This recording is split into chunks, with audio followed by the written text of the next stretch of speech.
வணக்கம் ஃப்ரெண்ட்ஸ். இன்றைக்கி இந்துக்கு நம்ம 8th டே கிளாஸ் எடுக்கிறோம். அது எப்படின்னு பார்த்தீங்கன்னா, இன்றைக்கி யூடர்ன் நம்ம சொல்லிக் கொடுக்க போகிறோம். நிறையா பிகினர்ஸ் யூடர்ன் கேட்டிருந்தீங்க. நான் எடுக்கிறத விட இன்றைக்கி வீடியோவாக பார்க்குறது உங்களுக்கு நல்லாவே புரியும். நான் கைட் பண்ணி சொல்லித்தரேன். அது எப்படின்றத பாருங்கள். இந்த வீடியோவில் ஃபுல் வீடியோவாக போடுறோம், பாருங்கள். ஸ்டார்ட் பண்ணுங்கள். மெதுவாக லெஃப்ட் இண்டிகேட்டர் போடுங்க. இருங்க, மெதுவாக இருங்க மெல்ல வரணும். கிராஸ் பண்ணுறப்ப ரோடு கிராஸ் பண்ணுறப்ப என்ன செய்யணும்னா, 2 சைடு பார்க்கணும். பார்த்துட்டு சடனாக திருப்பிடுங்க. சடனாக போதும். இதே லெவல்லே திருப்பிடணும். ஸ்டாப் பண்ணுங்கள்.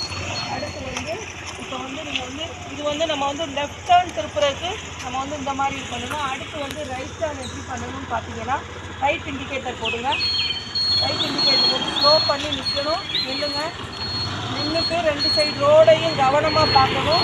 திருப்புறப்ப சடனாக திருப்பிடணும். அப்போ தான் உங்களுக்கு ஈஸியாக இருக்கும். இந்த மாதிரி தான் யூடர்ன் நம்ம பண்ணணும். இந்த மாதிரி பண்ணிட்டாங்க. இதுவே நல்லாயிருக்கும். இன்னும் ஒரு தடவை திருப்பிடுங்க. லெஃப்ட் ஹேண்ட் 2 சைடு கவனமாக பார்த்து திருப்புங்க. மெல்ல 2 சைடு பாருங்கள். திருப்புறப்ப சடனாக திருப்பிடுங்க. அதாவது வண்டி வரலன்னா சடனாக திருப்பிடணும். ஓகேவா? போட்டோம். மெல்ல போங்க. இப்போ ரைட் ஹேண்ட் திருப்புங்க. 2 சைடு பாருங்கள். இப்போ ரோட்டில் ஆள் வராதனால உங்களுக்கு ஈஸியாக இருக்குது. வர்றப்ப நின்று நிதானமாக பார்த்து தான் மெல்ல திருப்பணும். ஓகே, இப்போ யூடர்ன் கிளாஸ் வந்துருக்கோம். அடுத்து இவங்களுக்கு ரவுண்டு போட்டு எட்டு போடுற கிளாஸ் சொல்லிக் கொடுப்போம். வாங்க.